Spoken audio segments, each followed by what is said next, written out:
Adherence to God's book and the tradition of God's prophet, peace be upon him, is the source of strength.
Assalamu alaikum wa rahmatullahi wa barakatuh. This is the news in brief. The custodian of the two holy mosques, King Saud ibn Abdul Aziz, sent a cable of congratulations to President Haider Abu Bakr al-Attas of the People's Democratic Republic of Yemen, marking his country's Day of Independence. Dr. Muhammad Ali Donawi, the chairman of the Islamic Salvation Bloc and chairman of the Higher Zakah House Committee in Lebanon, sent a cable of thanks and appreciation to the custodian of the two holy mosques, King Saud ibn Abdul Aziz, for his humanitarian support of the Zakat House Hospital. The custodian of the two holy mosques, King Saud ibn Abdul Aziz, issued an order calling Muslims all over the kingdom to perform rain-evoking prayers next Monday, the 6th of Jumad al-Awwal. His Royal Highness Prince Naif bin Abdul Aziz, Minister of the Interior and Honorary Chairman of the Arab Interior Ministers' Council, arrived in Cairo today to participate in the meetings of the 8th Arab Interior Ministers' Council, which will start tomorrow. His Royal Highness was received at Cairo International by His Royal Highness Prince Turki bin Abdul Aziz, the Egyptian Interior Minister, Major General Zaki Badr, the Kingdom's Ambassador to Egypt, and a number of senior officials. Following his arrival, His Royal Highness Prince Naif expressed his pleasure for meeting other Arab Interior Ministers in Cairo. His Royal Highness Prince Naif affirmed in a statement that the Kingdom is keen on maintaining security within its borders.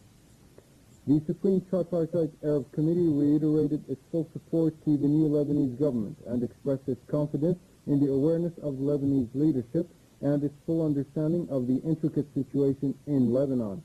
This was included in a statement issued today in the three capitals of the member Arab states of the Tripartite Committee.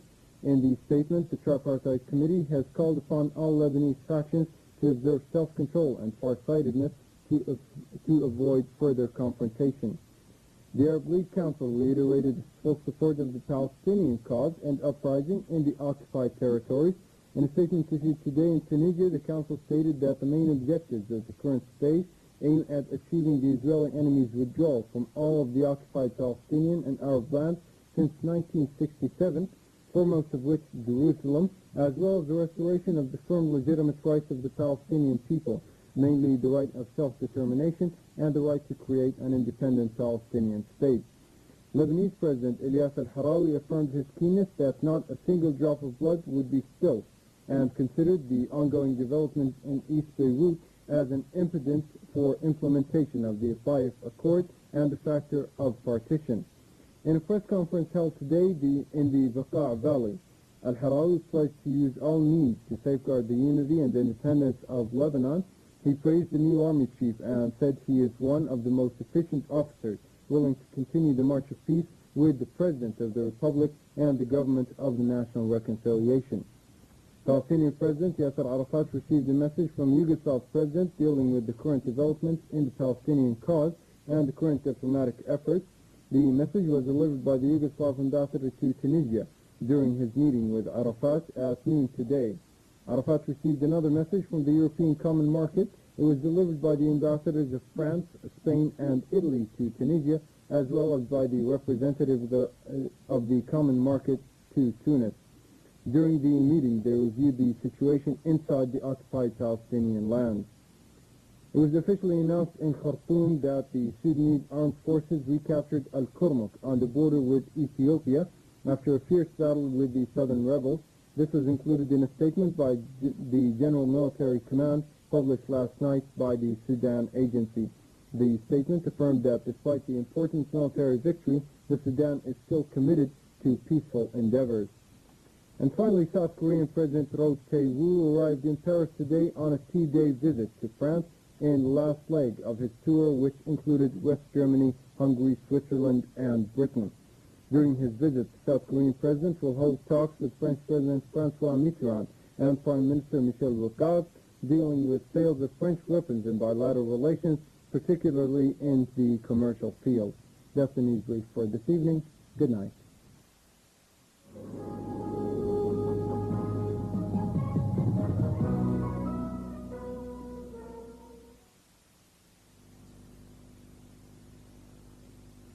أعوذ بالله من الشيطان الرجيم.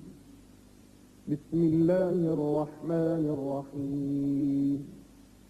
وقالت اليهود ليست النصارى على شيء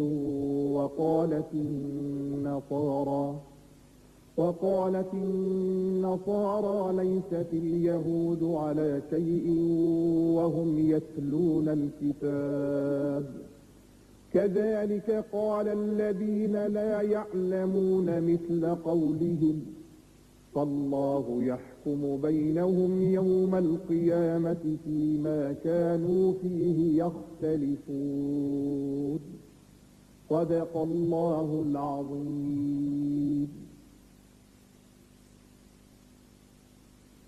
The Jews say the Christians have naught to stand upon. And the Christians say, the Jews have naught to stand upon. Yet they profess to study the same book. Like unto their word is what those say who know not. But God will judge between them in their quarrel on the day of judgment.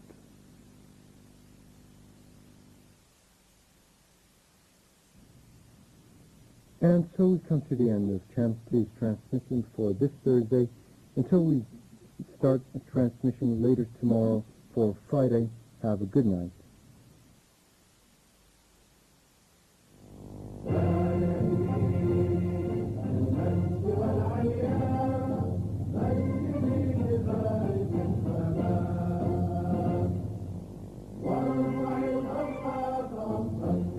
الأمور المسطرة